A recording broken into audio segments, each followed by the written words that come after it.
열왕기 상하는 원래 히브리 원어를 보면 한 권의 책으로 이렇게 되어 있습니다.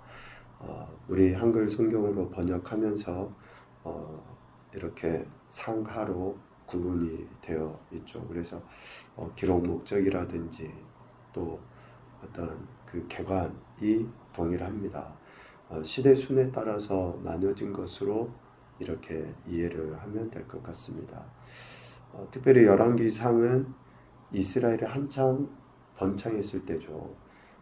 다윗 이후에 솔로몬이 즉위를 하고 솔로몬이 통치하던 시기에 그 영화, 그리고 그 솔로몬의 통치 이후에 분열 왕국이 이렇게 시작이 되죠. 그 분열 왕국, 북이스라엘과 남유다로 나누어진 그런 이야기. 그리고 오늘부터 보는 이 열왕기하는 북이스라엘의 그런 타락, 그런 멸망, 그리고 또 이후에 남유다의 멸망이 기록이 되어 있어요. 흥망성쇠라고 하죠. 나라를 하나님이 세우시기도 하고 또 멸망시키시기도 하고 그런 일들이 일어나요. 그런데 왜 이렇게 멸망을 당하고 이러한 일들이 일어나는가? 이게 한 국가의 모습이 아니라 우리 한 개인의 인생의 모습도 별반 다르지 않거든요. 특별히 왕들에 대해 이야기하면서 왕들이 그런 행태들을 보이잖아요. 그런 행태들을 통해서 우리 개개인의 인생도 우리가 그런 이야기는 좋아요. 너희는 택하신 족속이고 왕 같은 제사장이고 너희는 하나님의 자녀고 백성. 그러면 우리는 아멘하고 또 우리가 그러한 존재라는 것에 대해서 어쩌면 소위 자부심을 가져요. 그런데 여기 왕들의 이야기를 봐보십시오. 그 왕이라고 하는 자들이 하나님 앞에 어떠한 행태를 보였기에 그렇게 하나님께서 흥하게 하셨던 나라, 흥하게 하셨던 왕들을 멸하셨는가? 작게는 우리 개개인들에게 하시는 그런 말씀으로 이해하시면 좋은데, 특별히 열왕기 하의 이 내용들은 안타깝게도 하나님을 떠난 인생, 하나님을 경외치 아니하는 왕, 특별히 우상 숭배하는 그 죄의 값이 얼마나 크고 비참한가라는 것을 잘 보여주고 있어요. 우리 예레미야서를 통해서도 그랬잖아요. 우리가 이 세상에서 의지하고 있는 것, 우리가 이 세상에서 하나님보다 더 소중하게 여기고 있는 것, 그것이 되려 화살이 돼서 우리를 심판하고 우리를 고통 가운데 빠뜨린다고 하는 그런 내용들을 우리가 봤지 않습니까? 이것처럼 하나님이 아닌 우리 인생은 미안하지만 태어나서 죽을 때까지 문제와 갈등과 질병과 아픔과 이런 것의 연속이에요. 왜? 죄를 갖고 있으니까. 죄는 문제잖아요. 죄는 사망이잖아요. 죄는 고통이고 죄는 질병이에요. 그러니까 우리는 태어나서 죽을 때까지 지금 우리 교회 꼬맹이들, 유아실 꼬맹이들 둘 다 수족권 걸려가지고 수족권가요? 걸려가지고 어제도 다 교회를 못 나왔어요. 애들도 아프기도 하고 어른도 아프기도 하고 태어나서 죽을 때까지 우리는 이 땅에서는 그래요. 그러니까 이러한 우리 인생들, 죄의 모습을 갖고 있는 인생들은 이러한 고통, 문제, 갈등, 질병, 사망 등등의 일들이 일어나요. 그래서 열왕기하, 특별히 이 말씀들을 통해서 하나님은 하나님이 아닌 다른 것, 하나님의 은혜를 경험한 자들이 하나님이 아닌 다른 것을 의지할 때에 어떠한 결과, 개인적으로 또 국가적으로 아니면 우주적으로 어떠한 결과가 나타나게 되는지를 분명하게 보여주면서 우리에게 교훈하시고 있습니다. 오늘 열왕기하 1장에 보면 아하시아가 나옵니다. 아하시아가 나와요.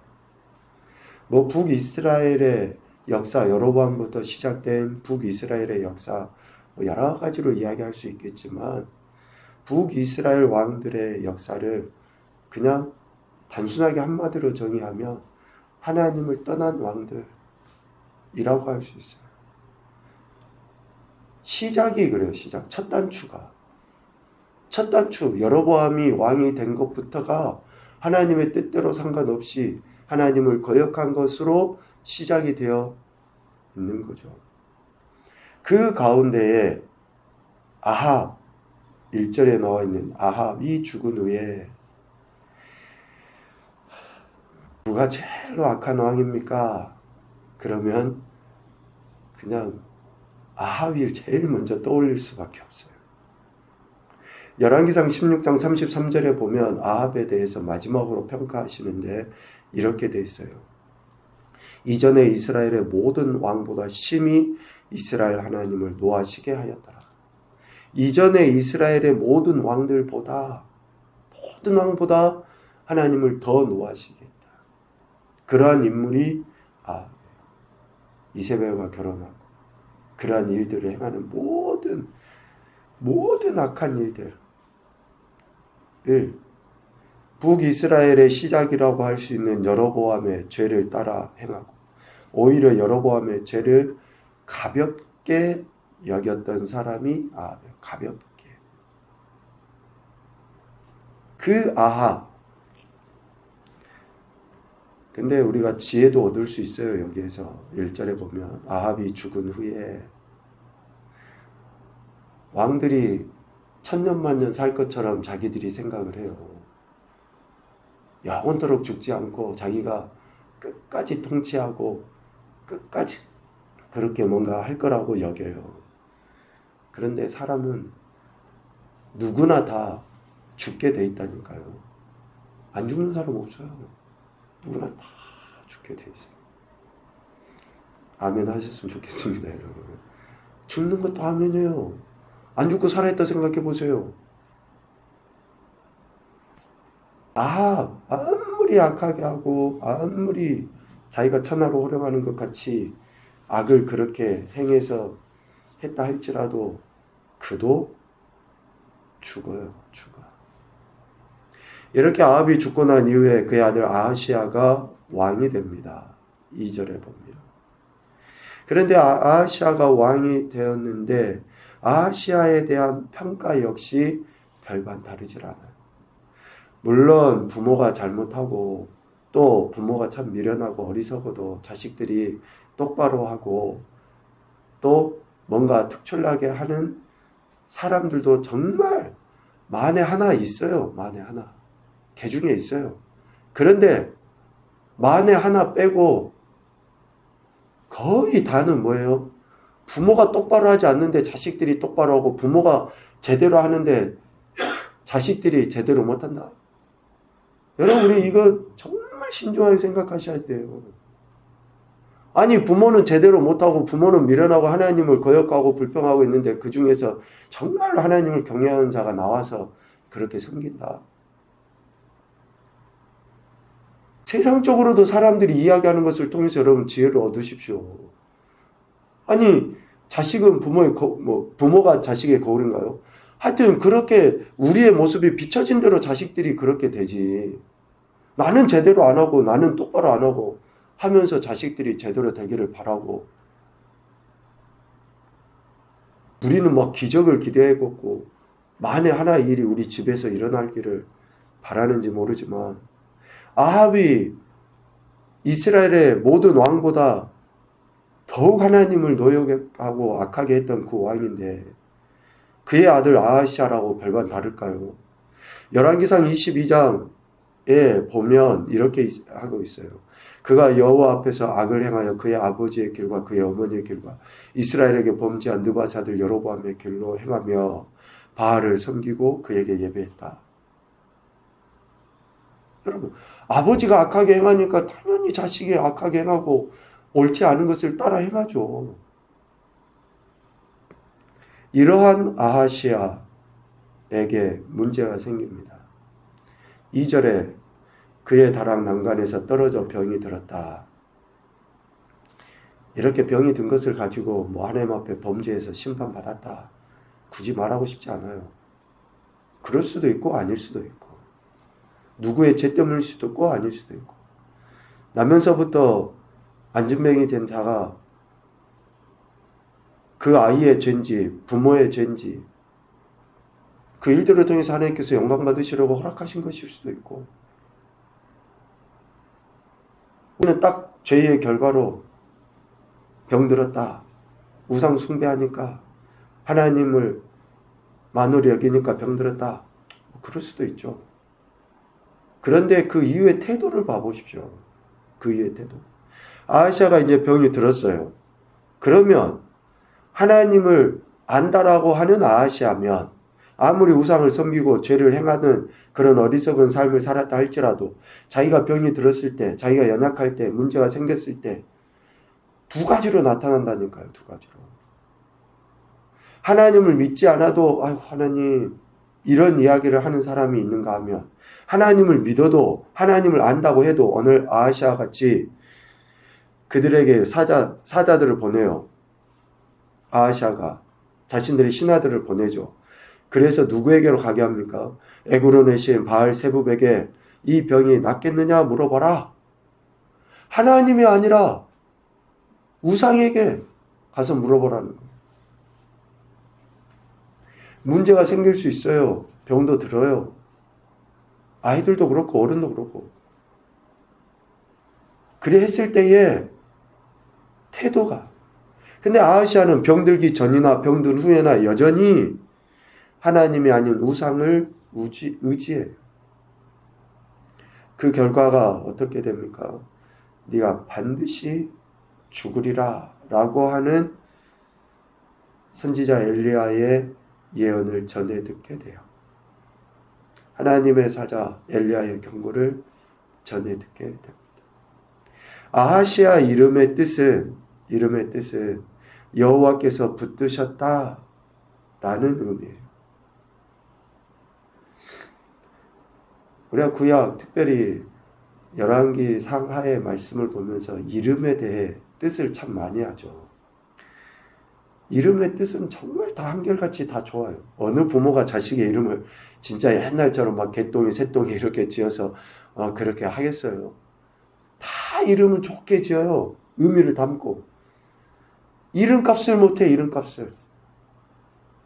하나님께서 붙드셨다. 즉 하나님께 붙들림 받은 인생, 하나님만을 섬겨야 될 인생이 아하시아인데, 아버지도 그렇고 아하시아도 그렇고 전혀 하나님께 붙들린 바가 아니라 오히려 우상을 절대적으로 붙드는, 그러한 문제, 갈등, 질병이 생겨서 고통 중에 있으며 그나마 깨닫고 하나님을 붙들 법도 한데 그조차도 하지 않네.